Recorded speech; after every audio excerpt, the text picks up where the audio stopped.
కోట్లాది మంది హిందువులకు ఆరాధ్య దైవమైనటువంటి వెంకటేశ్వర స్వామి క్షేత్రం పట్ల, తిరుమల క్షేత్రం పట్ల ఆచార వ్యవహారాల్లో తప్పులు జరుగుతున్నాయి అని చెప్పి ఉద్దేశపూర్వకంగా నిన్న మాజీ ధర్మకర్తల మండలి అధ్యక్షులు కరుణాకర్ రెడ్డి గారు మాట్లాడడం మంచిది కాదు.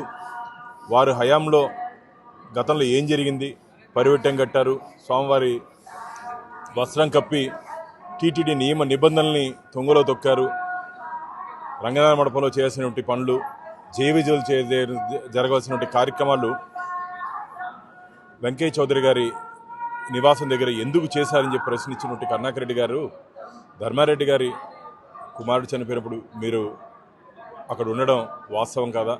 గతంలో ఇక్కడ పనిచేసినటువంటి ఐవీఆర్ కృష్ణారావు గారు, అలాగే శ్రీనివాసరావు గారు, ఇక్కడ శేషాద్రి స్వామి గారు, అలాగే చాలామంది ఇక్కడ ఉన్నటువంటి అర్చక స్వాములు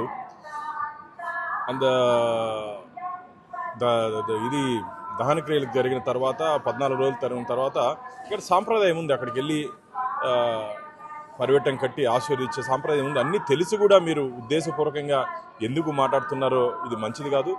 మీరు గమనిస్తున్నారు, గత కొన్ని నెలలుగా శ్రీవారి ప్రతిష్టత, తిరుమల పవిత్రత దిగజార్చే విధంగా మీరు మాట్లాడుతూ చైర్మన్ గారి మీద, టీటీడీ మీద నిందలు వేస్తున్నారు. ఇది మంచిది కాదు కరుణాకర్ రెడ్డి గారు. నేను ఒకటే ప్రశ్నిస్తున్నా, మీరున్నటువంటి హయాంలో స్వామివారి శేష వస్త్రం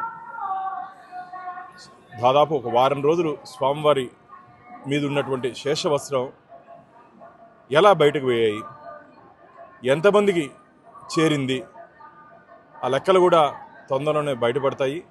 మీ హయాంలో మీరు ధర్మకర్తల మండలి అధ్యక్షులుగా ఉన్నప్పుడు 2019 నుంచి 2024 వరకు సుబ్బారెడ్డి గారు అధ్యక్షులుగా ఉన్నప్పుడు రాష్ట్ర ప్రభుత్వం నుంచి తీవ్ర ఒత్తిడి వచ్చిన కారణంగా ఇక్కడ కొన్ని వస్త్రాలు ఎవరికి చేరకూడదో వారి చేతులకు వెళ్ళాయని చెప్పి స్వామివారి భక్తుల నుంచి నాకు ఫిర్యాదులు ఉన్నాయి.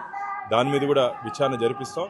ఇది మంచిది కాదు కరుణాకర్ రెడ్డి గారు. ఉద్దేశపూర్వకంగా టీటీడీ ప్రతిష్టత దిగజార్చే విధంగా మీరు గోశాల నుంచి గోవిందుడి వరకు మాట్లాడుతూనే ఉన్నారు. విషయం తెలుసుకొని మాట్లాడండి, అంతేగాని విషయం పరిజ్ఞానం లేకుండా ఎవరో ఏదో చెప్పారని చెప్పి మాజీ ధర్మకర్తల మండలి అధ్యక్షులుగా 2 పర్యాలు పనిచేశారు, 3 పర్యాలు స్వామివారి ధర్మకర్తల మండలి సభ్యులుగా పనిచేశారు. మీకు అన్ని విషయం తెలిసి కూడా మీరు ఇలా మాట్లాడుతున్నారంటే మీరు ఉద్దేశపూర్వకంగా టీటీడీ ప్రతిష్టతని దిగజార్చే విధంగా మాట్లాడుతున్నారని చెప్పి భక్తుల నుంచి ఫిర్యాదులు వస్తున్నాయి. ఇప్పటికే గతంలో మీరు చేసినటువంటి పొరపాట్ల మీద ఎఫ్ఐఆర్ కూడా నమోదైంది. అది చాలదన్నట్టు ఇంకా మీరు ఇలా మాట్లాడుతూ పోతే జరగబో పరిణామాలు చాలా తీవ్రంగా ఉండబోతాయి.